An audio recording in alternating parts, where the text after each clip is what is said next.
दोस्तों नमस्कार। दोस्तों मैं बिमल शाही आप सभी लोगों का अपने चैनल में स्वागत करता हूं और उम्मीद करता हूं कि आप लोग सब लोग स्वस्थ होंगे एवं मस्त होंगे। सभी राष्ट्रवादियों और सनातनियों से ये निवेदन रहेगा कि आप लोग मेरे चैनल को सब्सक्राइब कर लीजिए और वीडियो को लाइक एवं शेयर भी कीजिए। दोस्तों आज हम लोग बात करने जा रहे हैं राहुल गांधी के बारे में। जी हाँ दोस्तों, राहुल गांधी मुझे लगता है कि 2014 से ही ये प्रयास कर रहे हैं कि किसी भी तरह वो नरेंद्र मोदी को प्रधानमंत्री की गद्दी से हटा दें और खुद प्रधानमंत्री की कुर्सी पर बैठ जाएं। राहुल गांधी को लगता है कि भारत देश उनके पिताजी को दहेज में मिला था, इटली से लेकर आए थे, प्रधानमंत्री की कुर्सी को दहेज में मिला था और इसीलिए वो सोचते हैं कि प्रधानमंत्री की कुर्सी पर गांधी परिवार का ही पहला हक है। इवन कांग्रेस के भी जितने लोग हैं वो भी यही सोचते हैं कि ये देश में राजतंत्र चल रहा है। आप देखिए दोस्तों, 1984 में जब इंदिरा गांधी की हत्या हुई थी तो राजीव गांधी कहीं बाहर विदेश में थे, उनको बुलाकर अपनी माता का अंतिम संस्कार करने के बाद उनको सबसे पहला काम क्या किया गया? प्रधानमंत्री बना दिया गया। क्यों? कांग्रेस में उस समय कोई और ढंग के नेता नहीं थे क्या? क्या कांग्रेस में इंदिरा गांधी का वफादार और कोई नहीं था क्या? तो कांग्रेस में वफादारी होती है सिर्फ सत्ता तक पहुंचाने के लिए, लेकिन जैसे ही सत्ता लेने की बात आती है तो वो गांधी परिवार का ही कोई आदमी सत्ता तक पहुंचेगा। खैर, तो राहुल गांधी पूरा प्रयास ये कर रहे हैं कि किसी तरह वो प्रधानमंत्री की कुर्सी पर पहुंच जाएं और उनके प्रयास में दम भी दिखता है, लेकिन उनका जो प्रयास होता है वो हमेशा खोखला होता है। उनका जो प्रयास होता है वो ग्राउंड रियलिटी से काफी दूर होता है। उनका जो प्रयास होता है वो झूठ और मक्कार पे बेस्ड होता है। 2019 का चुनाव दोस्तों आप याद कीजिए, राहुल गांधी ने राफेल मुद्दे पर यह आरोप लगाया था कि राफेल में प्रधानमंत्री ने चोरी की है और प्रधानमंत्री चूंकि अपने आप को इस देश का चौकीदार कहते थे तो उन्होंने ये आरोप लगाया कि चौकीदार ही चोर है। और इस तरह से पूरा नैरेटिव 2019 का पूरा नैरेटिव जो है चौकीदार चोर है पे लड़ा गया था। लेकिन उस समय भी देश की जनता खासकर युवा वर्ग ने राहुल गांधी पर इतना सा भी भरोसा नहीं किया था और प्रधानमंत्री मोदी को, बीजेपी को 2014 से भी ज्यादा सीटें 2019 में आया था। अब आ जाइए 2024 में। 2024 में भी दोस्तों इसी तरह का माहौल बनाया गया था। प्रधानमंत्री मोदी के ऊपर अलग अलग से प्रक्षेप किए गए, देश के युवाओं को, देश के बेरोजगारों को अलग अलग से प्रलोभन दिए गए थे। मुझे याद है राहुल गांधी ने नारा दिया था कि इस देश के सभी युवाओं को प्रत्येक महीना 8500 रुपया खटाखट खटाखट खटाखट आएगा। और ये पूरा जो खटाखट का स्कीम जो है पूरा देश भर में चला था। इवन फॉर्म भी भरवाए जाने लगे थे, खटाखट खटाखट खटाखट। लेकिन इस देश की जनता ने राहुल गांधी जैसे फ्रॉड आदमी पर थोड़ा सा भी विश्वास नहीं किया। हालांकि उनकी सीटें कुछ बढ़ गई थी, लेकिन देश ने एक बार फिर से नरेंद्र मोदी पर ही भरोसा जताया, एनडीए पर ही भरोसा जताया और एनडीए को पूर्ण बहुमत मिल गया।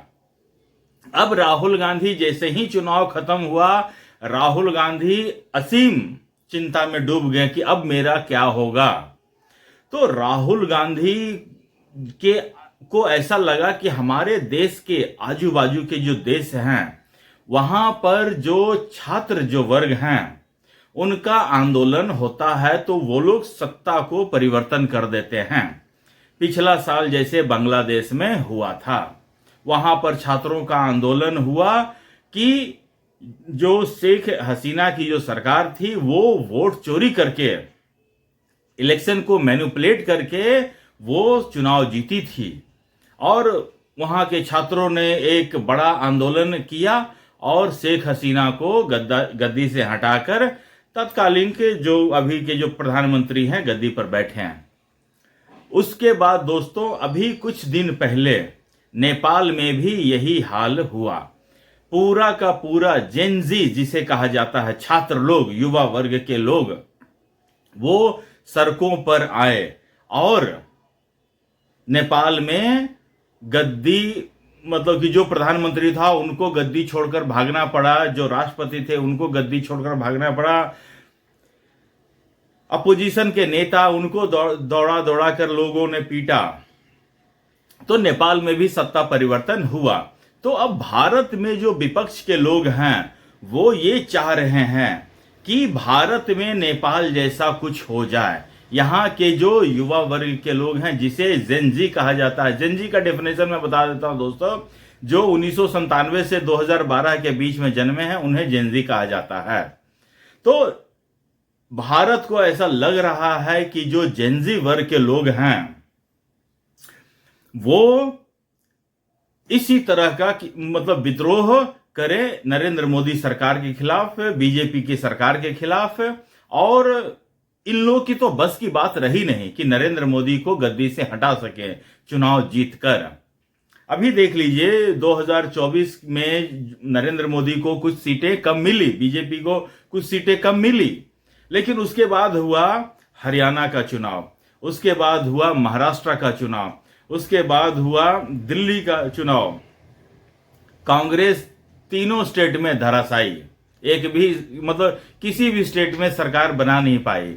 तब राहुल गांधी को किसी ने आइडिया दिया कि भाई साहब आप मोदी से फेस टू फेस में तो इलेक्शन जीत नहीं पाएंगे। और ये चीज उनको किसी ने बताया, मैं तो बहुत पहले से कह रहा हूं कि जब मोदी नीचे थे मतलब मुख्यमंत्री थे और कांग्रेस का 2004 से 2014 तक कांग्रेस की पूर्ण बहुमत की सरकार थी सेंटर में, और कांग्रेस के पास सीबीआई, आईबी, ईडी, ओआईटी, वाईटी, लंद फंद सारा डिपार्टमेंट कांग्रेस के अंदर था। तब ये लोग मिलकर नरेंद्र मोदी और अमित शाह को फ्रेम कर नहीं पाए, जेल भेज नहीं पाए। तो अब जब मोदी ऊपर आ गए हैं और कांग्रेस नीचे आ गई है, तो राहुल गांधी जैसे दो कौड़ी के नेता को यह लगता है कि वो नरेंद्र मोदी को गद्दी से हटा देंगे। तो राहुल गांधी ने आज ट्वीट किया और उन्होंने जेनजी से ये उम्मीद जगाया कि देश के युवा आगे आए, जेनजी आगे आए और संविधान को बचाएं। जब संविधान बचाने की बात आती है दोस्तों, कल राहुल गांधी ने एक प्रेस कॉन्फ्रेंस किया था, उसमें उन्होंने कहा कि वोट चोरी हुआ है और उन्होंने कहा कि हमारे पास पक्के सबूत भी हैं। तो वहां पर एक पत्रकार ने पूछा कि जब आपके पास पक्के सबूत हैं तो क्या आप कोर्ट जाएंगे? तो वो कह रहे हैं कि हम कोर्ट नहीं जाएंगे, लोकतंत्र बचाना हमारा काम नहीं है। As a leader of opposition हमारा काम है गवर्नमेंट पर प्रेशर बनाना। हाँ जी, हाँ। आपने कहा सर कि आपके पास पुख्ता सबूत है, ब्लैक एंड व्हाइट सबूत है, तो क्या अगर ईसीआई अभी जवाब नहीं देती है तो कोर्ट का रुख करेंगे, ये ऑप्शन है आपके पास, जाएंगे? देखिए, मैंने कहा कि मेरा काम as opposition leader normal situation में मेरा काम ऑपोजिशन का रोल है, सरकार पे प्रेशर डालने का रोल है। मेरा काम हिंदुस्तान के लोकतंत्र को बचाने का नहीं है। मेरा काम हिंदुस्तान के लोकतंत्र को बचाने का नहीं है।